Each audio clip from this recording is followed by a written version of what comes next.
There is a prescription that almost every doctor gives to every senior, regardless of their ailment.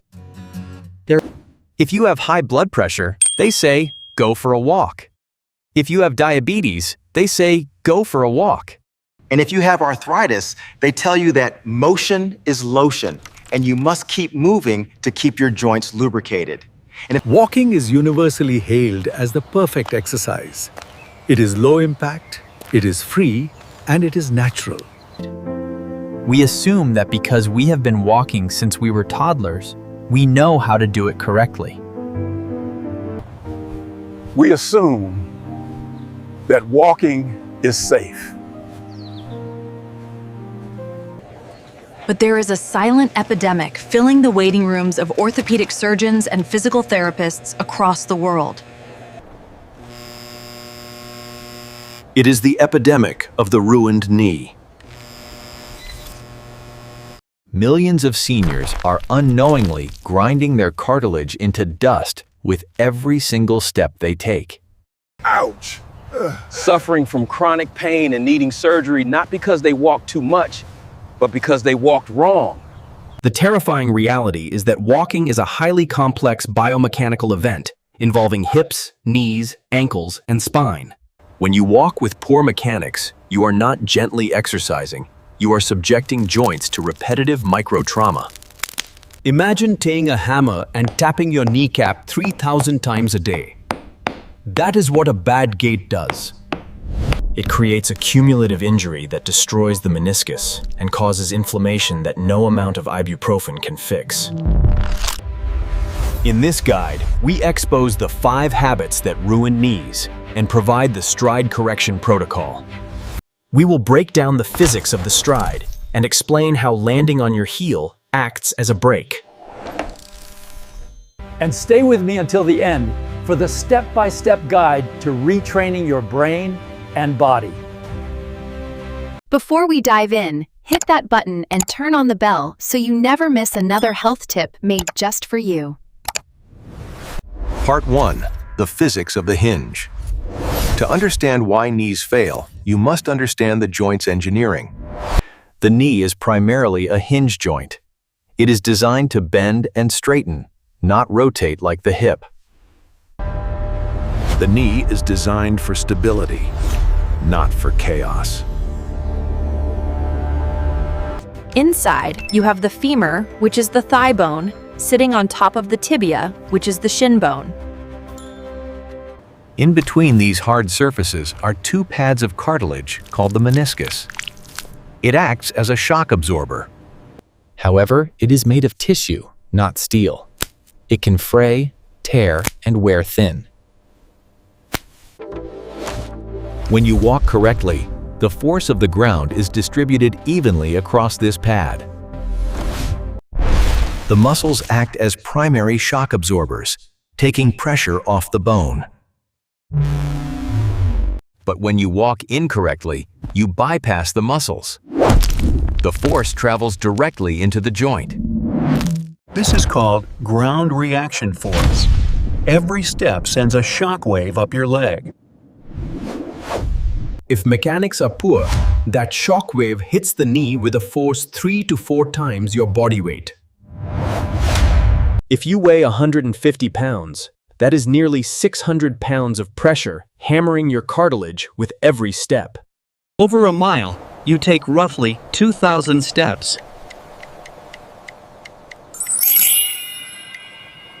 That is 1.2 million pounds of force accumulated in 20 minutes.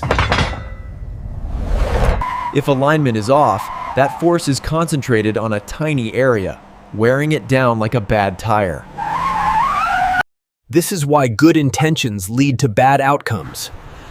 Walking is only healthy if mechanics are sound.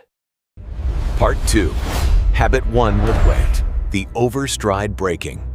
The most destructive habit among seniors. We are told to walk briskly. To go faster, many instinctively reach out with their front foot. They throw their leg forward, trying to take a longer step.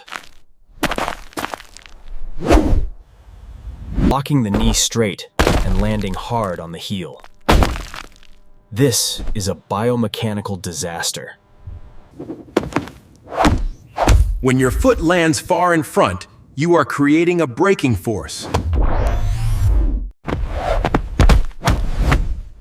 Your body moves forward, but your foot reaches out, stopping that momentum. Every time you heel strike, you are essentially slamming on the brakes. This sends a massive shock wave straight up the shin bone. Because the leg is straight, there is no muscle to absorb the shock. The shock travels directly into the knee joint, compressing the meniscus and cartilage. This stops momentum, so you must work harder to push off, making walking feel exhausting. You are fighting yourself with every step.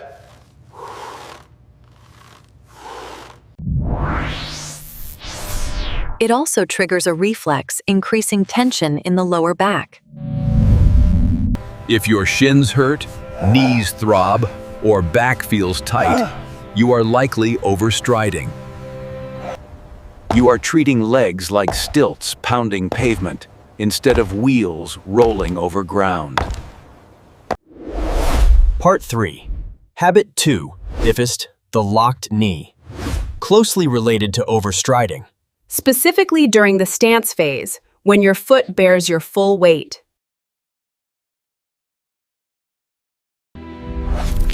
Many seniors have weak quadriceps, so they rely on the skeleton to hold them up. They snap the knee back into a locked position. This is called hyperextension. When you lock your knee, you turn off your muscles. They are not doing any work. This feels easier, but is devastating structurally. Bones jam together, bone on bone. There is no space for synovial fluid to circulate. This causes friction. Imagine rubbing two dry stones together. That is your knee in hyperextension. Over years, this grinds away cartilage, leading to runner's knee, even in non-runners. It also stretches ligaments at the back of the knee, making the joint unstable. If your knees bow backward, you rely on ligaments, not muscles. You must learn to keep a soft knee, always slightly bent, to absorb shock. Part 4. Habit 3. The duck walk. Look down at your feet. Do they point straight ahead or out to the sides like a duck? This drift is often due to tightness in the hips or loss of spine rotation. Walking with toes out forces the knee hinge to twist. It does not like to twist. This creates tibial torsion. Thigh twists one way, shin twists the other. This acts like a mortar and pestle, grinding the meniscus between them. It specifically wears down the inner compartment of the knee.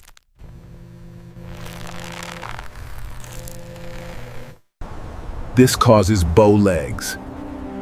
The inside wears down faster, causing collapse. This uneven wear is the primary driver of osteoarthritis. It also causes arches to collapse, leading to bunions and plantar fasciitis. Your feet are the steering wheel for your knees. Feet straight means safe tracking. Part 5. Habit 4. The concrete gaze. Walk into any park. Almost all seniors are looking down at the ground. We are afraid of falling. We want to see cracks and roots. But looking down ruins mechanics. The body follows the head. As the head moves forward, its effective weight doubles. The effect travels all the way down to your knees. When head drops, center of gravity shifts forward.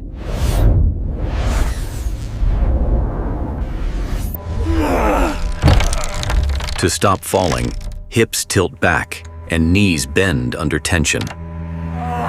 This places constant shear force on the patellar tendon. It creates kyphosis, the hunched back posture. In this position, glutes cannot fire. The engine is off.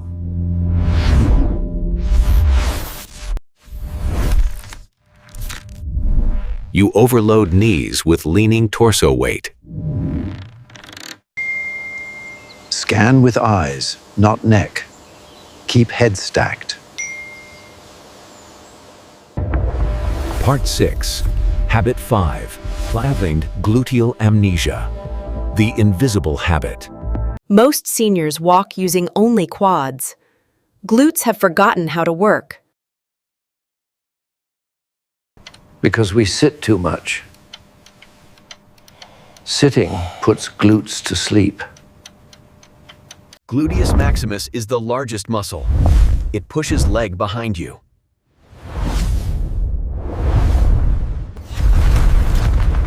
This generates power without impact.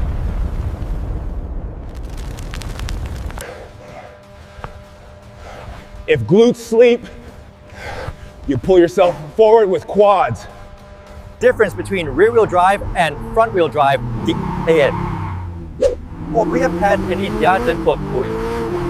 Front drive puts all stress on the front axle, the knees.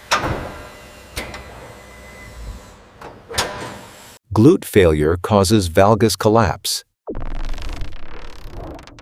Knee wobbles inward. This wobble shreds the meniscus with every step. Visible on stairs. It is a hip problem, not a knee problem. Wake up glutes. Braces won't fix turned off shock absorbers. Part 7. The shoe trap. Footwear dictates ground interaction. Seniors buy softest shoes, thinking they walk on clouds. But cushioned shoes increase impact and instability. Brain gets confused and commands harder strike to find stability. Like walking on a mattress. Knees work overtime. Best shoe is supportive, firm, with wide toe box.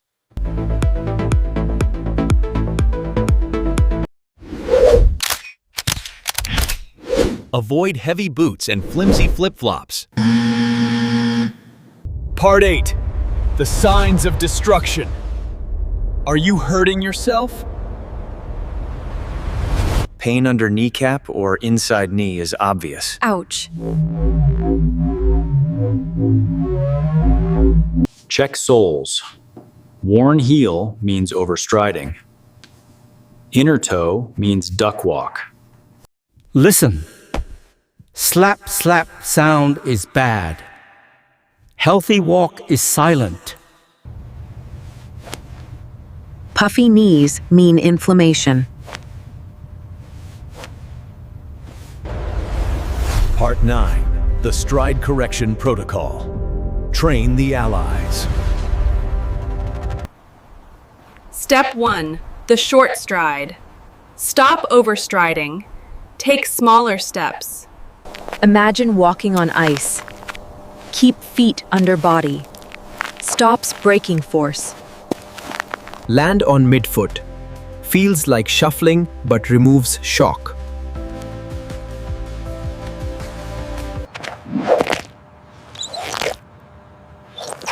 Step 2, the push off. Push ground away with toes. Think push. Engages calves, unloading quads. Step 3, the glute squeeze. Squeeze buttock on pushing leg. Poke it if needed. Eventually becomes automatic, stabilizing pelvis. Step 4, the head stack. Look at horizon. String pulling head up. Tuck chin. Hips come forward. Center of gravity aligns.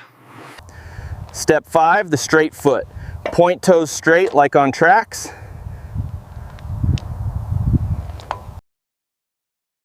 If hips tight, do windshield wiper exercise. Check feet periodically. Bring back to center. Part 10. The surface factor. Concrete is hardest.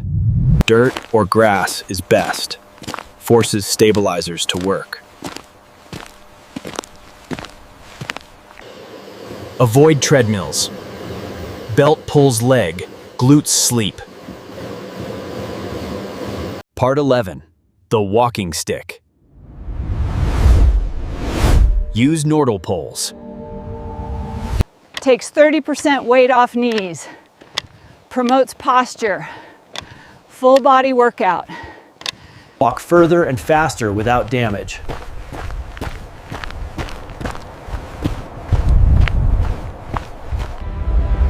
Conclusion. The art of walking. It is a skill to be refined. Body is adaptable. Unload damaged areas. Shift force to muscle. Start tomorrow. Focus on body. Shorten, squeeze, lift. Feel the lightness. Make sure knees can carry you for miles. Do knees hurt on concrete? Do you look down? Share below. Help us become aware. If helpful, type 1. If not, 0. Like and subscribe for more content protecting your future. Dedicated to protecting your brain, heart, and future. Thank you for watching.